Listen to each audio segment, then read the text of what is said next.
भी।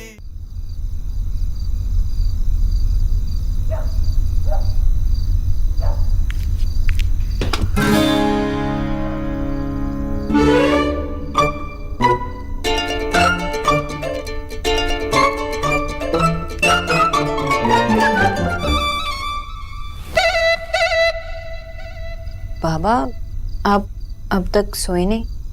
बेटा, मैंने इस जैम की बोतल पे सेंसर लगाया हुआ है। मेरे अलावा कोई भी इसे छूता है ना तो मुझे पता चल जाता है। बाबा, आप ही तो कहते हैं ना कि कभी कभार चलता है।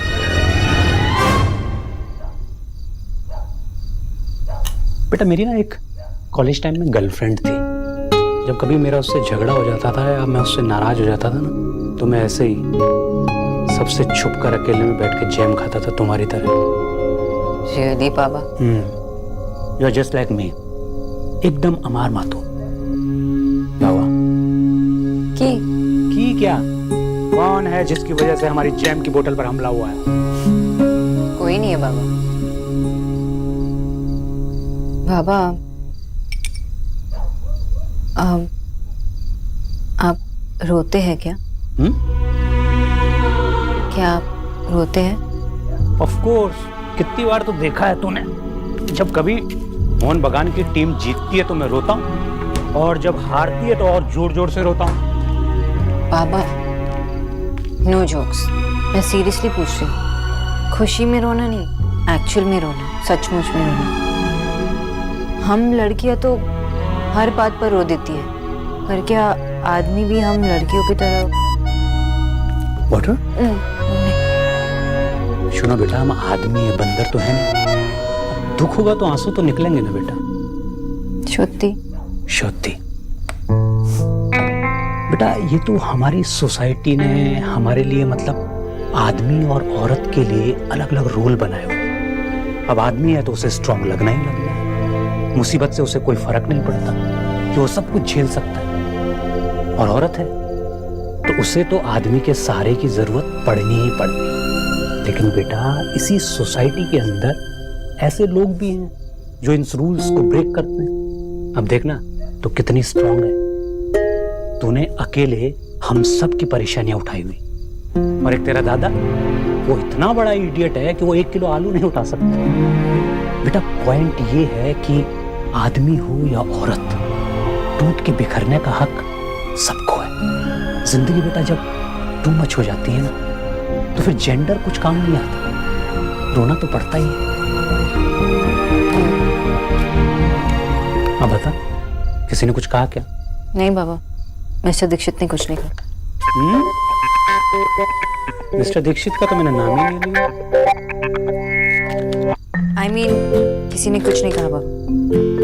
चल ठीक है, टेक केयर। और हाँ, ये जैम बिल्कुल मत खाना।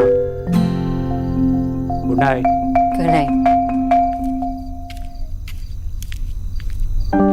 ये मिस्टर ऑबोथ्रो, उनकी वजह से मैं क्यों इतना परेशान हो रही? स्टूपिड। शुना क्या कर रही?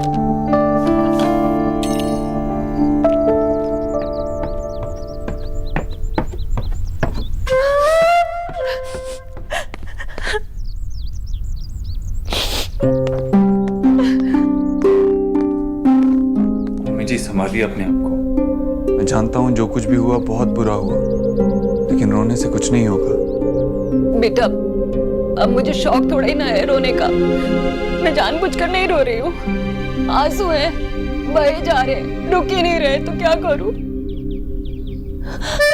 बेटा, सर पे छत तो तूने दे दी, और वो पुराने घर में सारा सामान जलकर राख हो गया, उसका क्या करूँ बता?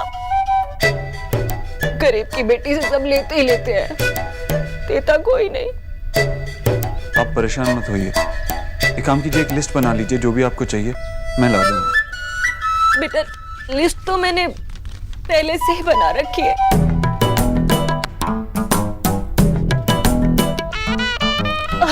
वो दुख के कारण शायद कुछ लिखना भूल गई होंगी, तो तू तो समझदार है ना बेटा, खुद से जोड़ लेना इसमें। जी मामा।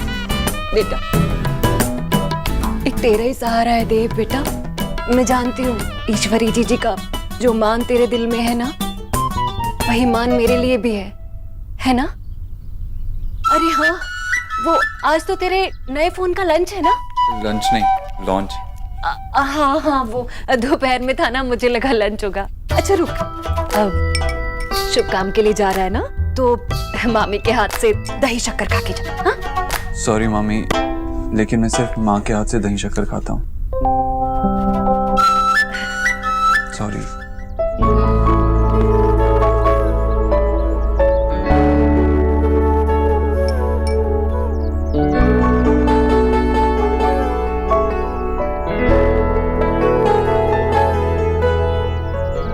मामी जी, आप भी खिला दीजिए।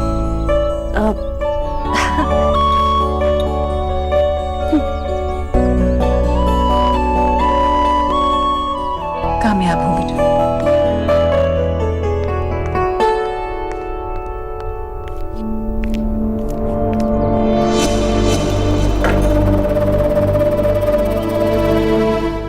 सोना, आज इतनी चुप चुप क्यों है? क्या सोच रही है बेटा? वो दादी कल देव के मामा जी के घर पे आग लग गई थी। हाँ? बेचारों का पूरा घर जल गया। अरे बेटा ये तो बहुत बुरा हुआ। पर ये देव कौन है? माँ, देव मतलब मिस्टर दीक्षित। वैसे दादा कहाँ है? ऑफिस गए क्या? ऑफिस चादर तान के जनाब ऊपर सो रहे होंगे, ऑफिस चले गए। अरे जॉब को तो हॉबी की तरह करता है वो। कल 3 घंटे में वापस आ गया था। अरे पिक्चर देखने जाते हैं लोग तो भी 3 घंटे से ज्यादा का समय लगाते हैं, और ये 3 घंटे में ऑफिस से घर आ गए। मतलब उन्होंने फिर से जॉब छोड़ दी? Good morning everyone.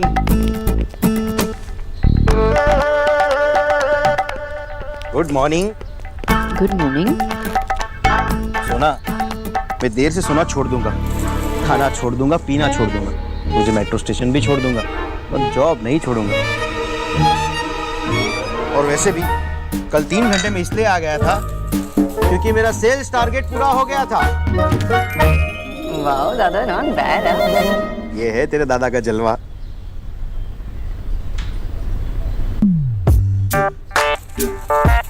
बाबा, क्या हुआ? बेटा इस इडियट को बोल अपना सामान घर में ऐसे फैला के ना रखा करे। बाबा काम है, सामान है तो घर में फैलेगा ही। अगर इतना ही प्यार है अपने सामान से तो कोई और दूसरा काम ढंग का तमीज का क्यों नहीं ढूंढ लेता?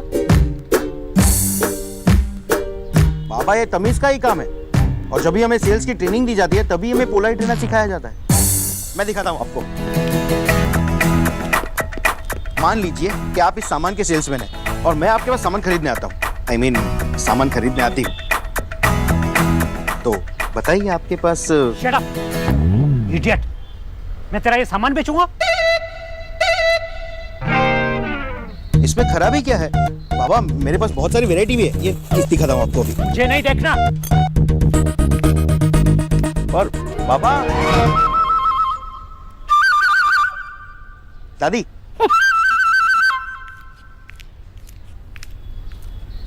माँ,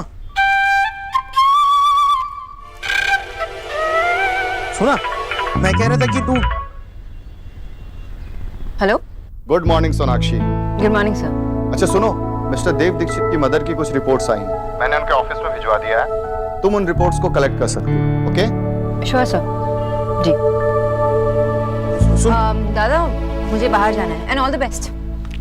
तू भी जा रही है? हाँ, कुछ जरूरी काम है।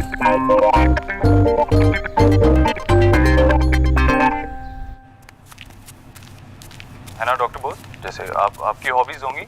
मेरी हाँ। ट्रैवलिंग, कैसी जगह पे जाना पसंद करती हैं आप? स्नो, हिल्स, झरने, जंगल। और इंडिया से बाहर कहीं जाना हो तो कहाँ जाना चाहिए? मैं तो पहले पूरा इंडिया घूमूंगी, उसके बाद नायग्रा फॉल्स, फिर पिरामिड्स देखने इजिप्ट जाऊं। देखा निकी, सीखो कुछ डॉक्टर बोस से। ये तो मेरी आवाज है। आपके पास ये रिकॉर्डिंग कहाँ से आई? हाँ, पर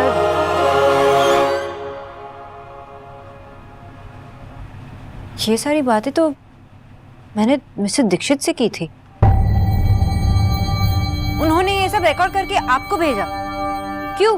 वो मैं भी यही सोच रही थी।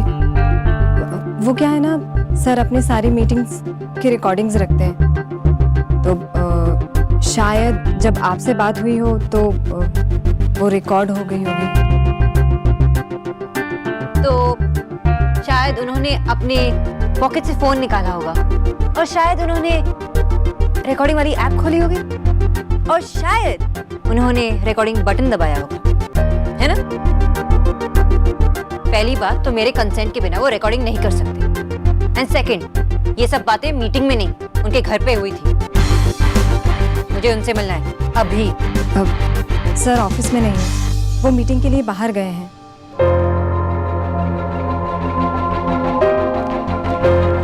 और उसके बाद हमारे नए फ़ोन का लोगो अनवेल होगा, फिर एक laser show and then media briefing. Press के लोग आपसे हमारे नए फ़ोन के बारे में कुछ क्वेश्चन पूछेंगे।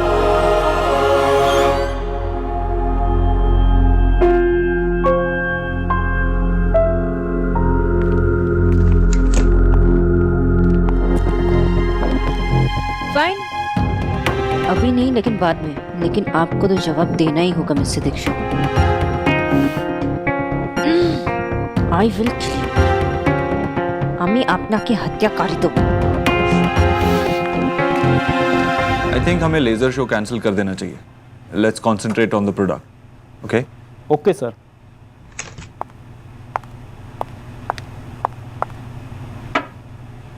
सर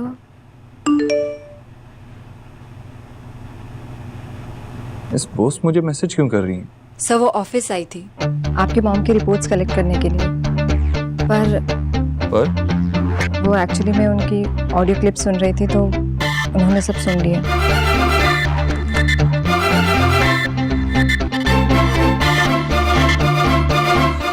कितनी सुंदर साड़ी है जीजी। अरे ये देखो कितना प्यारा रंग है, नीले रंग का, जरी का काम भी है इस पे।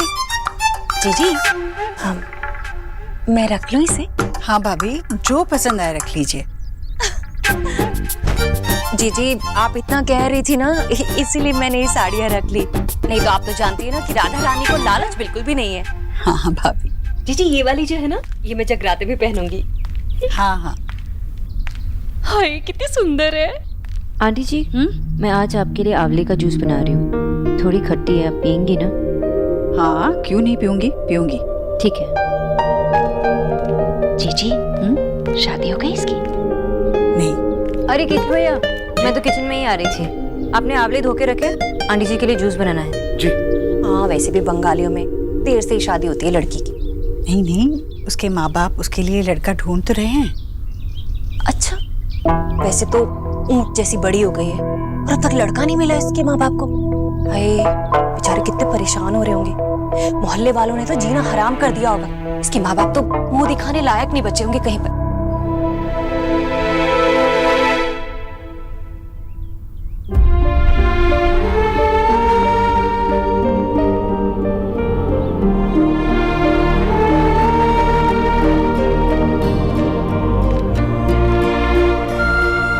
आप उनकी फिक्र मत कीजिए आंटी जी, मेरे पेरेंट्स मुझसे परेशान नहीं हैं, उन्हें मुझ पे गर्व और मुझे भी। और क्यों ना हो, इतनी पढ़ी लिखी हो, सुंदर होने के साथ साथ मन की भी साफ हो। मुझे पता है तुम्हें बहुत जल्द एक बहुत अच्छा लड़का मिलने वाला है। वैसे आंटी जी केचू भैया बता रहे थे कि आप जगराते में जा रहे हो? हाँ। वहाँ का हलवा प्रसाद कम खाइएगा। ठीक है, कितना सा खा सकते हो? ठीक है। जीजी सही कह रही थी आप, पढ़ी लिखी के साथ साथ कुछ ज्यादा ही समझदार है। अब देखो ना, तभी तो देव से इतने जरा से काम के इतने सारे पैसे ऐंठ रही है। नहीं भाभी, ऐसी बात नहीं है। दरअसल मुझे भी पहले ऐसे ही लगता था, पर भाभी न्यूट्रिशन का काम बस इतना ही होता है कि क्या खाना है क्या नहीं खाना है, बस बताओ। हाय हाय जीजी कितनी भोली हैं आप, सच्ची बहुत सीधी हैं और वो बहुत चंट है। आप देखना आप, मैं कैसे काम निकलवाती उससे। भाभी आंटी जी आपका जूस। हाँ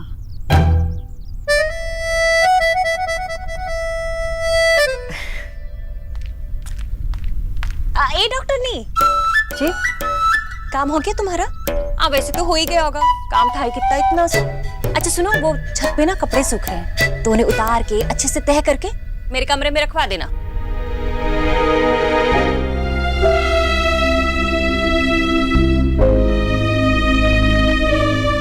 जी।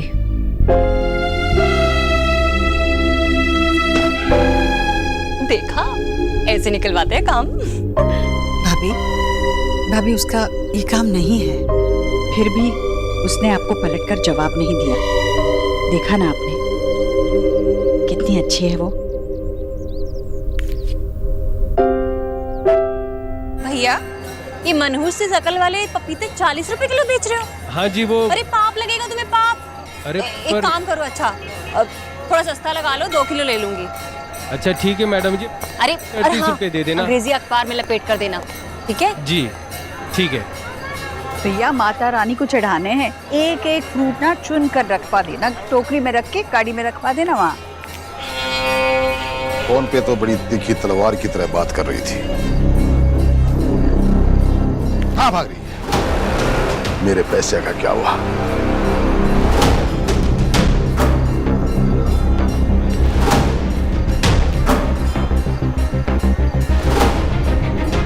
मेरा फोन घर में रह गया है, तुम्हारा फोन मिलेगा?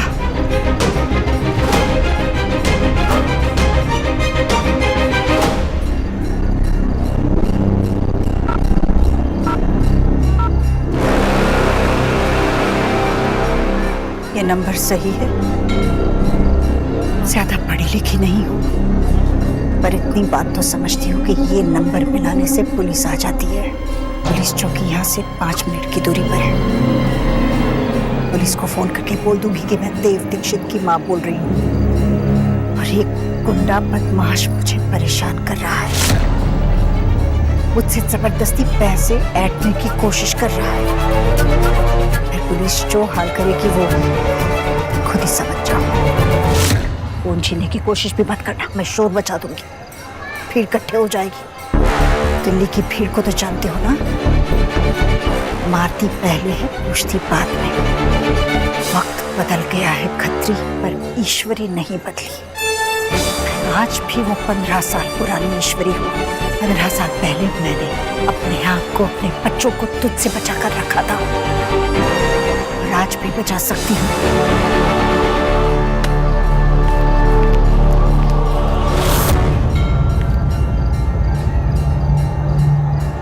तो मैं भी वही खत्री हूं ईश्वरी, जो उस समय नहीं कर पाया वो अब करके दिखा दूंगा। अगर तेरे घमंड को चूर चूर कर अपने पांव के नीचे नहीं रौंदा तो मेरा भी नाम खत्री नहीं है। ये फोन लॉन्च मेरे लिए बहुत इंपॉर्टेंट है, हर चीज अच्छे से होनी चाहिए। ओके ठीक है, थैंक यू।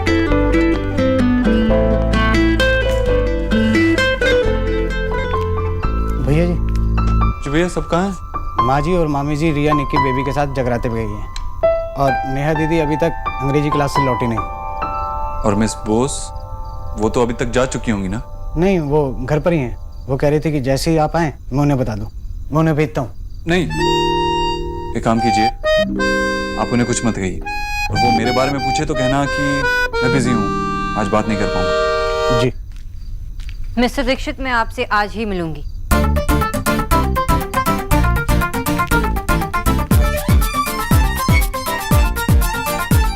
आप चेहरे से काफी परेशान लग रही हैं, लेकिन आज मैं आपकी परेशानी नहीं सुन पाऊंगा, बहुत बिजी हूं। अच्छा, मुझे तो लगा आपको मेरी आवाज सुनने का बड़ा शौक है। आज मैंने अपनी आवाज सुनी, रिकॉर्डिंग आपकी ऑफिस में, और वो भी आपके सेक्रेटरी के टैब पे। मिस्टर दीक्षित, ये बातचीत तो हमारी बीच हुई, यानी कि आपने ये सब रिकॉर्ड किया, लेकिन क्यों? तुम्हें कहना है ना कुछ? मैं लता मंगेशकर थोड़ी ना हूं जो आप मेरे रिकॉर्डिंग करें। तो tell me why mister Dixit? गलती से हो गया होगा, मैं ऐसा क्यों करूंगा? वैसे भी रात बहुत हो चुकी है, आपको घर जाना चाहिए, मुझे बहुत काम है। अच्छा, तो आपने गलती से रिकॉर्डिंग की और गलती से अपनी सेक्रेटरी को भी रिकॉर्डिंग भेज दी, है ना? Of course. मुझे जवाब दीजिए मिस्टर दीक्षित। मैं आपका बॉस हूँ, आप मुझसे ऐसे बात नहीं कर सकती। अच्छा, तो बॉस की दौस वाला एंगल आप प्ले करेंगे और मैं डर जाऊंगी ऐसा आपको लगता है ना? लेकिन मिस्टर दीक्षित, सोनाक्षी बोल किसी से नहीं डरती,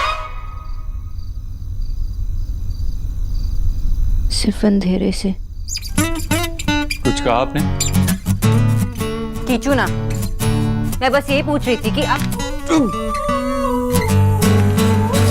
मिस बोस। डॉक्टर बोस, और आप ऐसे क्यों चिल्ला रहे हो जैसे पता नहीं आपके पैर पे कितना वजन गिर गया हो? जितना भी था बहुत था। तो आप मुझे मोटी कह रहे हो? नहीं। भैया जी, पूरे मोहल्ले की लाइट चली गई है, इन्वर्टर भी काम नहीं कर रहा है। मैं जाकर देखता हूँ क्या हुआ है।